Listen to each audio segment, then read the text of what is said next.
second year running, there could be no summer travel for most international holiday makers in Nigeria this season, including the rich that can afford it. While airfares have spiked by at least 100% on traditional tourism destination routes, a rash of safety protocols and quarantine regularly frustrate leisure travel and getaways. Experts who blame the low patronage and COVID-19 disruption said travel demands are looking up globally, but for the weak naira to dollar exchange rate that has pushed fares beyond the reach of most regular Nigerian travelers, there may not be any summer holidays. Mayowa Ige, analyst of Financial Derivatives Company Limited, joins us to discuss further. Mayowa, you're very welcome. Thank you so much for joining us. Start with summer travel for Nigeria here. Can things get any worse than they are now? How do you assess what's been going on with what's the headwinds that Nigerian travelers are facing internationally? Hello, thank you for having me. I don't think things can be any worse than it is right now, because something that should be otherwise pleasurable has become such a chore for most Nigerians, and including the rich, like you said. First, you have to consider multiple COVID-19 tests, quarantine rules, restrictions, and all of that before you travel. And then if you had the cost of a flight being like 800,000 naira, now you have to factor in an additional 200,000 plus because of COVID tests. And then when you look at the dollar to naira, the exchange rate, it's doubled the cost of traveling. So most people are just not even into it. It's just nothing to write home about. I don't know if something can happen to change things and make it better or probably go worse. Who suffers the most impact here? Is it tourism companies, airlines? How far does this spread? I think everyone will be impacted. It's one person can't. There's no isolation to this thing. It's an industry on its own. The travel and tourism industry. Last year alone, in 2019, last year they actually lost about $2.4 trillion, and then going forward, you have vacation bookings declined last year, travel bookings declined. If people are not traveling, they wouldn't stay in hotels, right?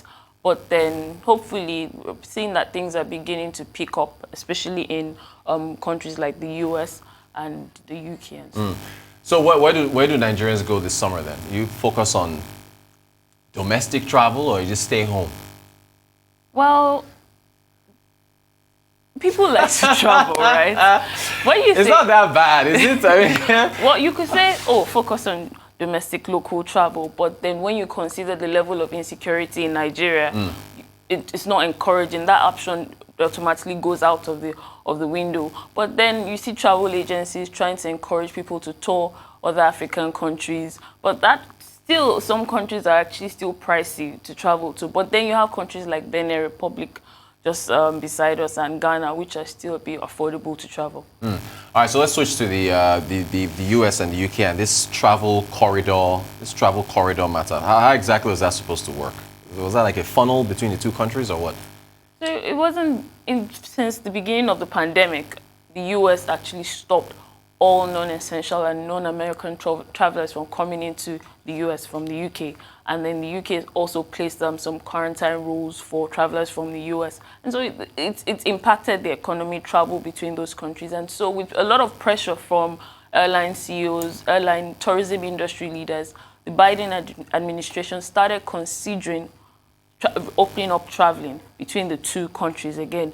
But the argument that a lot of these CEOs placed was that you had an increase in vaccination rollout and then decline in cases in these two countries, and so that led to the talks. But then you're looking at the UK now. We've seen another rise in the Delta variant in the UK, and so this has actually put this talk on hold. And then so we don't expect that they would actually open or establish that travel corridor before the end of the summer. Now, how big? See, I just asked you the same question with Nigeria, but when I think about UK travelers, pounds sterling, I remember that is what they you plan on spending, at least their spending power and so on and so forth. What about the impact there as well? Well, there'll be an impact, right? Because the UK and the US, the travel industry is about 8% of the US GDP and 10% of the UK's GDP. And travelers from the UK actually contribute at the largest revenue source to the US's travel revenue. Also the same for the US. And so a decline in travel between the two countries might actually impact the continued economic recovery of both nations. Yeah, because in fact, we in our opening segment, UK GDP just came out. Q1, it contracted by 1.6%. So we've seen, I guess, with the COVID flare-ups, how they've been impacting the UK economy and so on and so forth. So you're right in that regard. What about pickup in chartered flights for private jets? Does any of that, with all these issues that we're seeing at commercial flight level, does that then divert to, well, for those who can afford it, we should be careful to put that out there. That question, I think you just think that private jets, who would go on a private jet if commercial flights tickets are over the roof? But actually, revenue, the private jets have actually increased their revenue. They've seen an increase in their customers, especially from new customers. And then new ones. New customers. Okay. The new customers have actually driven this increase in revenue and flights on that sector.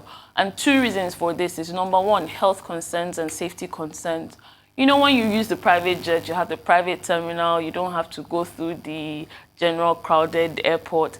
And so you come in contact with less people. And so COVID and health concerns, more people prefer that route now. And then also lower jet costs. Apparently, some airlines have a decline in their jet prices of about 30 to 50%. And that has made their prices close to the prices of business class and first class tickets. And so more people are open to considering using the private jet instead.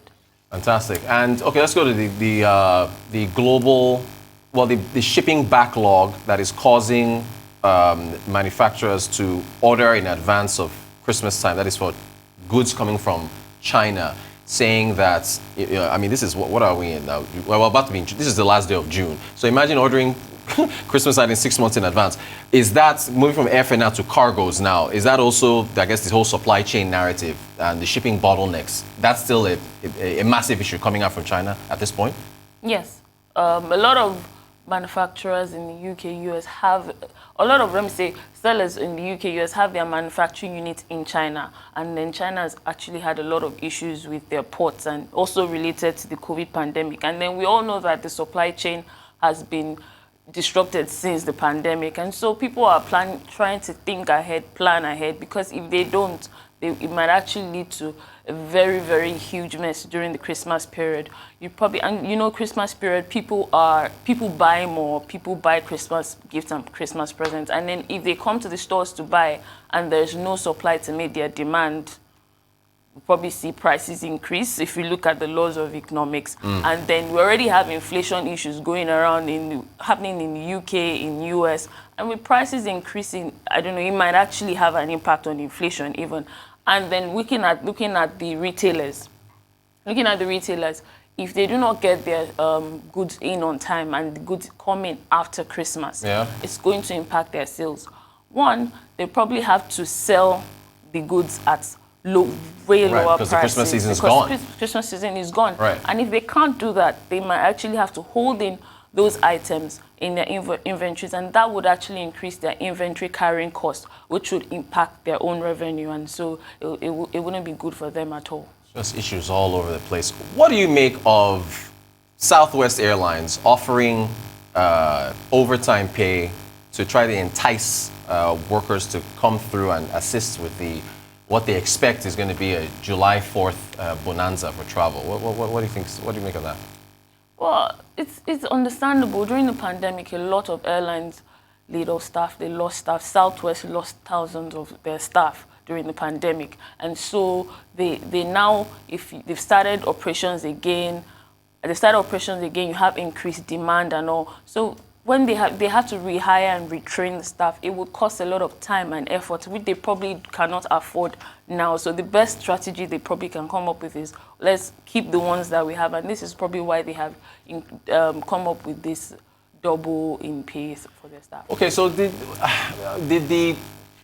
the airlines essentially bring this upon themselves with the level of layoffs that they executed early, last year? Because that's the criticism that I'm seeing, saying that you let go too many people. You should have held on to some of them, and now you're having to do what you're saying, which is what this strategy is now. Okay, well, please come and work during this period, and we'll pay you double extension. Did they bring this upon themselves by just, I guess, assuming the worst was coming in and then letting go of a whole bunch of staff?